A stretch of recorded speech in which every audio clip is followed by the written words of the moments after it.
انسان مضبوط بھی اپنے گھر کے اندر سے ہوتا ہے اور کمزور بھی گھر کے اندر سے ہوتا ہے۔ جو لوگ اپنے گھروں کے اندر مضبوط ہوتے ہیں وہ معاشرے میں بڑا انقلاب برپا کر دیتے ہیں۔ جو لوگ گھر میں پریشان ہوتے ہیں نا بیچارے، ان کا تو دفتر میں بھی دل نہیں لگتا۔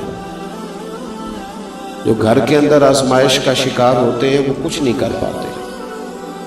بہت سارے لوگوں کی موٹر سائیکل کی ٹکر اس لیے ہوتی ہے کہ وہ گھر سے پریشان آتے ہیں۔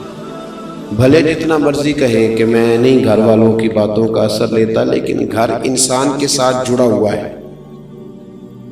اگر وہ اپنے گھر کے اندر ماحول کو صحیح رکھنے میں کامیاب ہو جائے تو وہ ملت کا بڑا فائدہ کر سکتا ہے۔ ہمارے بہت سارے نوجوان بڑے بڑے باصلاحیت ہوتے ہیں، باشعور ہوتے ہیں، لیکن وہ بیچارے اپنی بیوی اور اپنی اماں کے جھگڑے میں ایسا الجھ کے رہ جاتے ہیں کہ ان کی صلاحیتیں دب جاتی ہیں، کچھ نہیں کر پاتے، ہر وقت ذہن پر وہی چیز سوار رہتی۔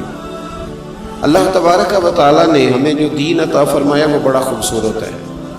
وہ دین ہمیں مسجد میں آنے کا طریقہ بھی بتاتا ہے اور گھر میں امن قائم کرنے کا طریقہ بھی بتاتا ہے۔ ہم سمجھتے ہیں کہ مذہب اس وقت سٹارٹ ہوگا جب ہم وضو کر کے، ٹوپی پہن کے، جوتے اتار کے مسجد میں داخل ہوں گے۔ حالانکہ مذہب تو سٹارٹ ہوتا ہے ماں کی گود سے۔ مذہب سٹارٹ ہوتا ہے جب صبح آپ اپنے بستر سے اٹھتے ہیں، اور مذہب اتنی دیر تک آپ کے ساتھ رہتا ہے جب تک آپ دوبارہ سو نہیں جاتے۔ تو گھر کے اندر کا ماحول اگر درست رہے، گھر کے اندر کا، تو باہر بھی بہت ساری آسانیاں ہوتی ہیں۔ قرآن مجید نے کہا یا ایھا الذین آمنوا قوا انفسکم واہلیکم نارا، اے ایمان والو خود بھی جہنم کی آگ سے بچو اور اپنے گھر والوں کو بھی بچاؤ۔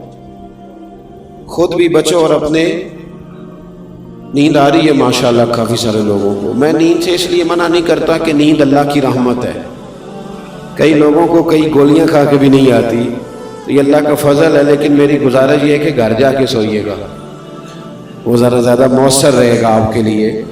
تو آپ تھوڑی دیر میری بات پہ توجہ فرمائیں۔ فرمایا یا ایھا الذین آمنوا قوا انفسکم واہلیکم نارا، اے ایمان والو خود بھی جہنم کی آگ سے بچو اور اپنے گھر والوں کو بھی دوزخ کی آگ سے بچاؤ۔ حضرت عمر فاروق رضی اللہ تعالیٰ عنہ عرض کرنے لگے یا رسول اللہ صلی اللہ علیہ وسلم، یہ جو رب فرماتا ہے کہ خود بھی جہنم کی آگ سے بچو اور اپنے گھر والوں کو بھی بچاؤ، اس کا مطلب کیا ہے؟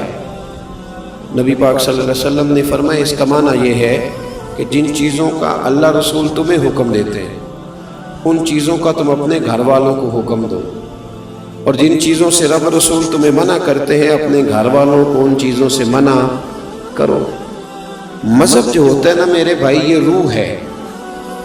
وجود سارا صحیح ہو، اندر سے روح نکل جائے تو نہ آنکھوں کو دیکھنے کی لذت ملتی ہے، نہ کانوں کو سننے کا ذائقہ، سارا وجود بیکار ہے۔ گھر کے اندر دولت ہو، مال ہو، بچے بھی ہوں، بیوی بھی ہو، ماں باپ بھی ہوں، رشتہ دار بھی ہوں، تجوری بھی ہو، لیکن گھر میں دین نہ ہو تو پھر لوگ آ کے پیر صاحب سے فتویٰ پوچھتے ہیں، تعویذ مانگتے ہیں، کہتے ہیں حضرت جی سارا کچھ ہے سکون کوئی نہیں۔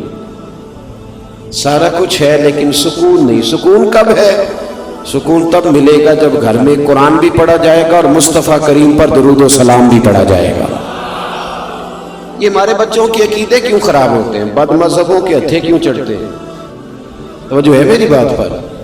بچوں کے عقائد اس وقت خراب ہوتے ہیں جب ہم انہیں عقیدہ سکھاتے ہی نہیں۔ مولوی صاحب کی بات تو وہ اتنی سنے گا جتنی ہم سنتے ہیں، کیونکہ ہم نے بتایا ہوتا ہے کہ یہ مولوی صاحب ہیں، ان کو ہم 10,000 روپیہ ماہانہ تنخواہ دیتے ہیں، تو بچہ بھی سمجھتا ہے کہ چونکہ یہ 10,000 لیتا ہے تو 1 گھنٹہ اس نے جمعے والے دن بات کرنی ہے۔ کیا اس کا وہ اثر لے گا؟ کیا اثر لے گا جب ہم نے تعارف اس طرح کرایا ہے؟ یہ نعت خواہ ہم نے بلایا ہوا ہے، کس لیے؟ یہ 15,000 روپیہ لے گا، تو بچہ کہتے ہیں اس کی تو ڈیوٹی ہے 15,000 پورا کرنا ہے اس لیے۔ یہ خطیب صاحب آئے ہیں، کیا کرنے آئے؟ کہتے 25,000 ایڈوانس لیا، تو بچہ اس کا کیا اثر لے گا؟ وہ کہے گا اس کا تو کام ہے، فلاں آدمی بڑے اچھے شعر پڑھ رہا ہے، تو بچہ کہتا پڑھنے نہیں، اس کے اوپر پیسے نہیں پھینکے جا رہے ہیں، ساتھ ساتھ ہی پڑھنے نہیں، اسی لیے تو پڑھ رہا ہے۔ میرے بھائی بچے کو اپنی گود میں بٹھائیں، اور جہاں آپ اس کو یہ سکھاتے ہیں نا کہ بیٹے پڑھ جاؤ گے تو پیسے کماؤ گے،